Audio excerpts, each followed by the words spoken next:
BHD atau kita sebut kepanjangannya bantuan hidup dasar, yaitu suatu usaha untuk mempertahankan atau menyelamatkan kehidupan ataupun nyawa pasien. BHD ini diindikasikan untuk pasien-pasien yang mengalami henti napas juga henti jantung. Bagaimana dengan algoritma AHA 2015? Nah, yang pertama tetap 3A, aman diri, aman lingkungan, aman pasien. Ketika sudah 3A, kita lakukan cek respon pada pasien. Ketika pasien tidak berespon, maka kita meminta bantuan teman kita untuk meminta bantuan kepada yang lebih ahli untuk datang dengan membawa alat AED.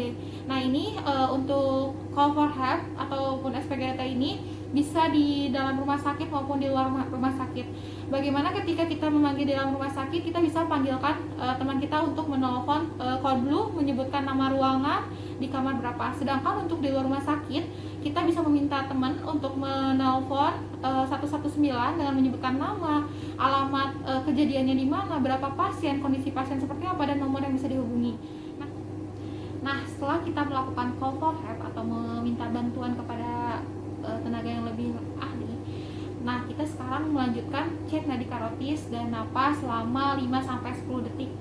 Ketika memang si pasien tidak ada nadi, sudah pasti tidak ada napas. Tapi tidak ada napas belum tentu tidak ada nadi.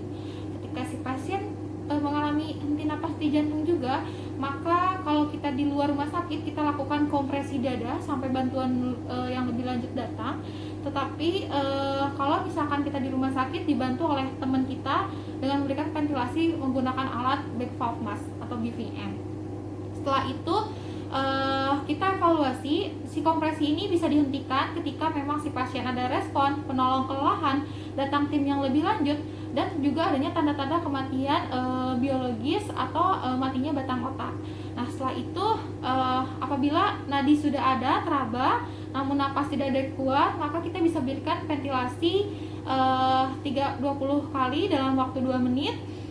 Apabila si napas sudah mulai ada kuat, bisa dilakukan recovery, pemulihan posisi recovery itu kalau misalkan di luar. Sedangkan kalau misalkan di rumah sakit, kita bisa disambung lagi dengan pemberian oksigen. Kompresi itu sendiri kedalamannya 5-6 cm atau sebanding 2 inch, kecepatannya itu 100-120 kali per menit, full recoil dan minimalkan interupsi.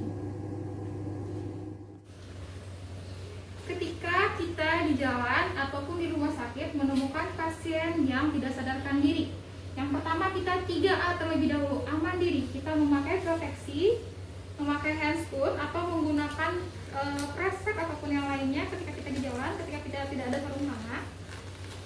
3A, aman diri.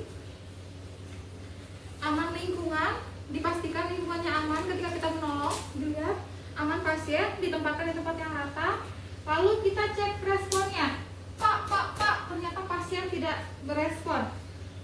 Ketika pasien tidak berespon, kita minta tolong kepada teman. Ketika kita dalam rumah sakit, tolong panggilkan code blue. Di ruang anggrek ada pasien yang tidak sadarkan diri. Tapi ketika kita di luar ruangan, kita minta tolong ke teman, tolong telepon 119 dan sebutkan nama kita, di mana alamatnya, menemukan pasien, berapa orang, kondisinya seperti apa, dan berikan nomor telepon yang bisa dihubungi.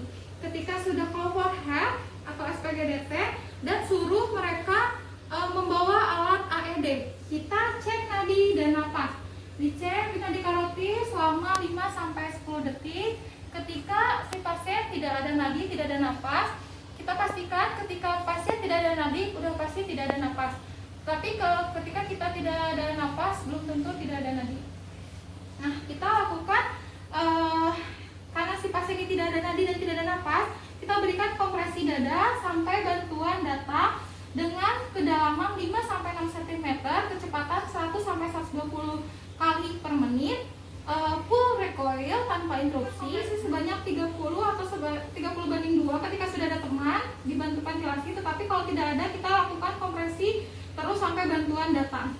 Nah, misalnya nih sekarang sudah ada bantuan, kita dibantu napas ventilasi 2, kita bantu 30, hitungannya 1, 2, 3, 4, 5, 6, 7, 8, 9, 1, 1, 2, 3, 4, 5, 6, 7, 8, 9, 2, 1, 2, 3, 4, 5, 6, 7, 8, 9, 3. Lalu diberikan ventilasi sebanyak 2 kali dan itu dilakukan sebanyak 5 siklus kita kembali cek nadi dan napas. Ternyata nadi sudah teraba dan napas belum adekuat, maka kita berikan rescue breathing sebanyak 20 kali di dalam 2 menit. Setelah itu ketika napas sudah mulai spontan, kita lakukan recovery posisi atau posisi pulih, yaitu dengan posisi tangan ke atas. Ini yang ini pasien, lalu ini ditekukan dan posisi dimiringkan untuk mencegah apabila si pasien ada muntahan tidak terjadinya aspirasi, begitu.